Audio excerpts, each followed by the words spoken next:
Melek'cim merhaba. Duydum ki sen beni seviyormuşsun.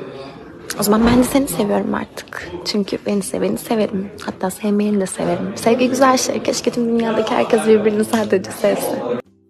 Herkese merhaba arkadaşlar. Kanalıma hoş geldiniz.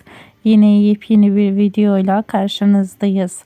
Kan Çiçekleri dizi oyuncusu Yağmur Yüksel sosyal medya hesabında yepyeni kareler paylaştı. Biz de anında sizlerle paylaşıyoruz. Umarım videomuzu beğenirsiniz.